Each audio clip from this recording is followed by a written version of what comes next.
Hello, my name is Sinead and I am a conductor. Welcome to your first conducting lesson. So, what exactly does a conductor do?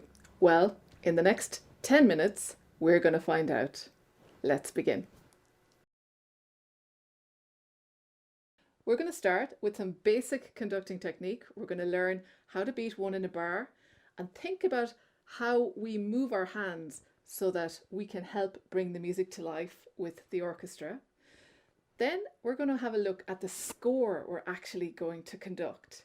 This is the Infernal Gallop from Offenbach's operetta Orpheus in the Underworld, and it's a tune you definitely know. Let's have a listen.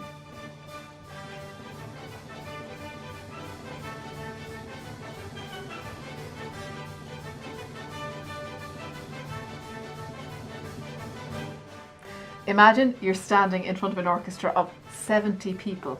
Who are they? What do they play? And where are they sitting? Here we have the strings. We've got the violins, violas, cello and basses. In that corner we've got the brass, we've got the trumpets, trombones and tuba. Behind the string section we have the woodwinds.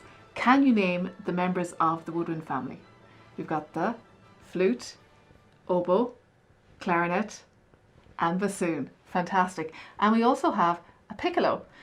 Beside the woodwind are the French horns, and behind the woodwind are the timpani. And then over in that corner over there we've got the percussion section, and we have in this piece we're going to have a bass drum, we have some cymbals, and we've got a triangle, and the triangle plays a big part in the introduction to the piece. We've got the orchestra. How do we get things started? Well, we plant our feet on the ground about shoulder width apart, and we get our hands into the starting position. And then, together with the musicians, we take a collective in-breath. And we call this an upbeat. Let's do some upbeats. 1, 2, 3, up, down, 2, 3, up, down. Let's do some really quiet upbeats. 1, 2, 3, up, down, 2, 3, up, down. Let's do some really loud upbeats.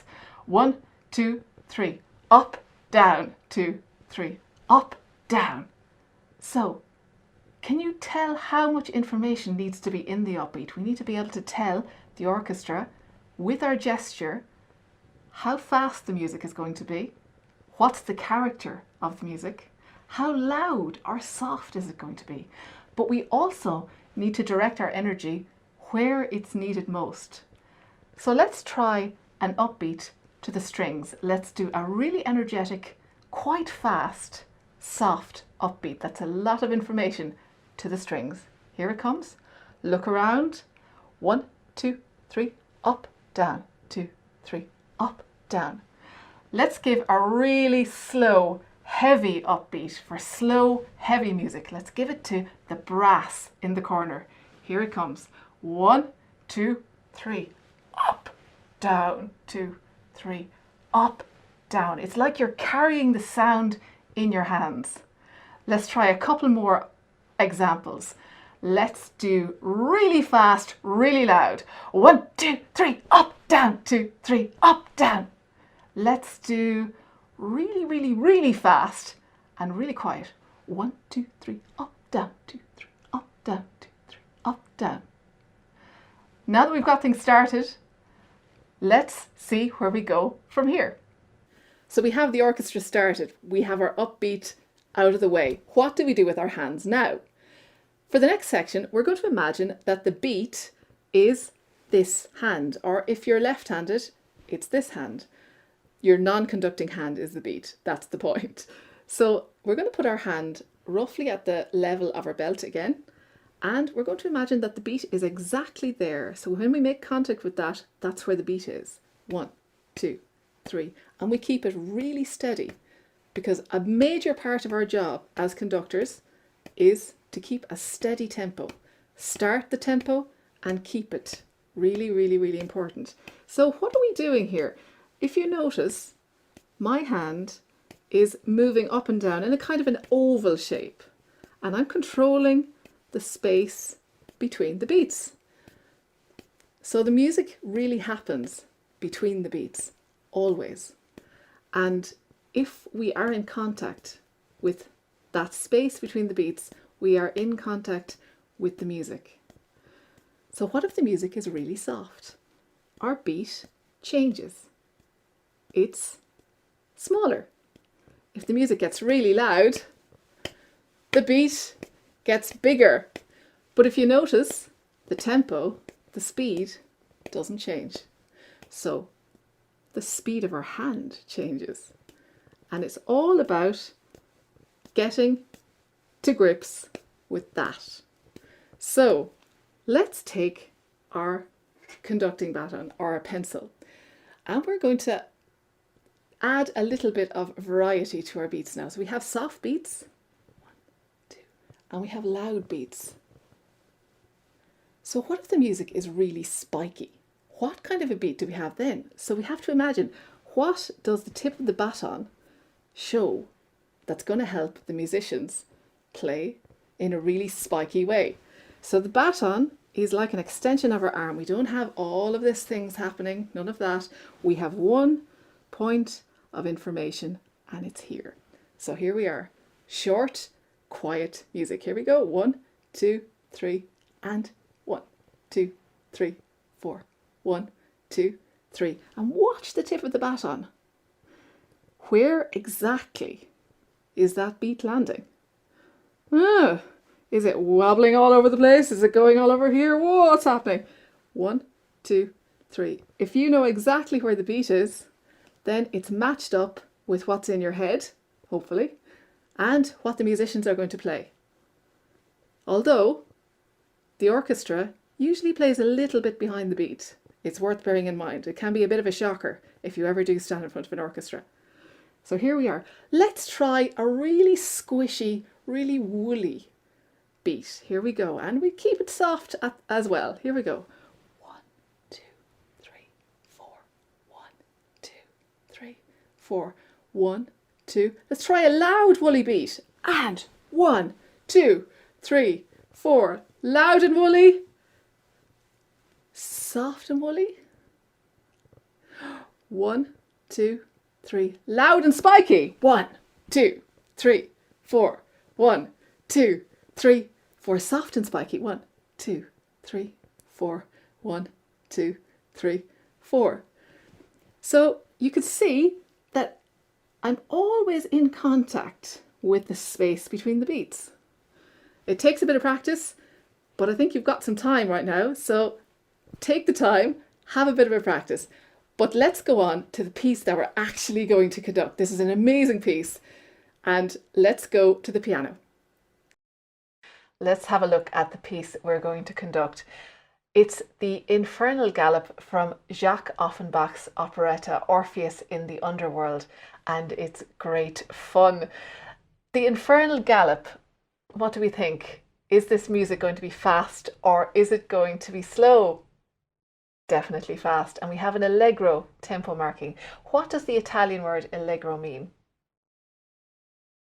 Quick and lively. Fantastic. And we're going to take a pretty quick and lively tempo for this today. We're going to take a tempo of 92 bars per minute, and we're going to conduct the music in 1. So we have 1, 2, 1, 2, 1, 2. So that's really important because there's a lot of music to get through, and we don't want to get too tired, and we also don't want to get in the way of the music by beating too much. Let's dive right in and have a little look at what is going on in this piece. We start off with an introduction. This introduction is a conversation between the strings and the winds. That continues, and then we get to the first theme.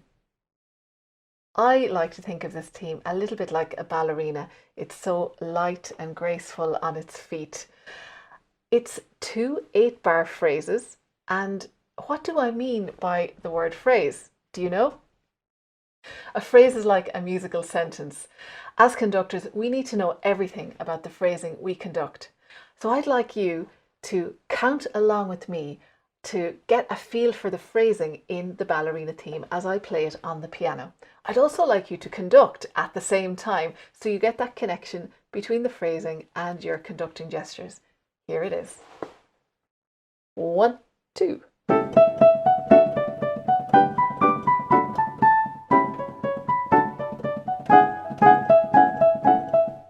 That's the end of the first phrase. Here comes the second phrase. 1, 2.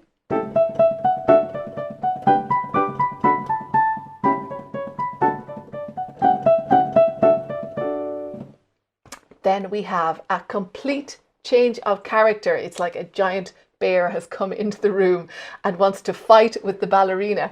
We have the whole orchestra playing these octaves. So I want you to do your very best bear impression when you conduct this with me. Here we go.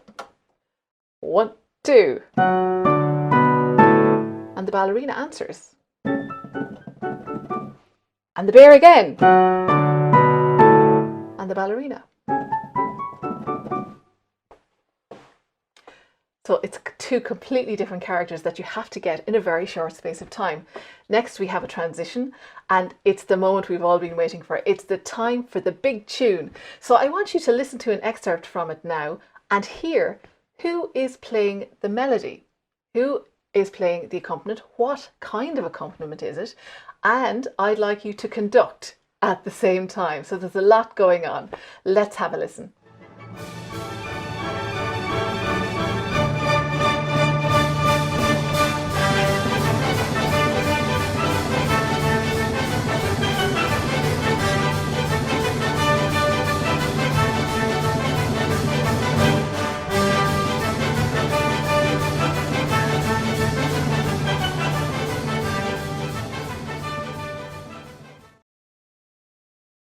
Did you guess it? It was the trombones and trumpets with the cello and the woodwind. Everyone else in the orchestra was playing this kind of an accompaniment. So we come back then to the ballerina theme. And it's again a complete change of character from the party mood of the previous theme. Then we have another transition. We have a big tense build up, and the big tune comes back again, but this time in D major. Then we get to the coda of the piece. That signals the end, and we have in the middle of the coda, we've got these big descending chords in the lower part of the orchestra. It's like they're going down into the underworld. They sound like this.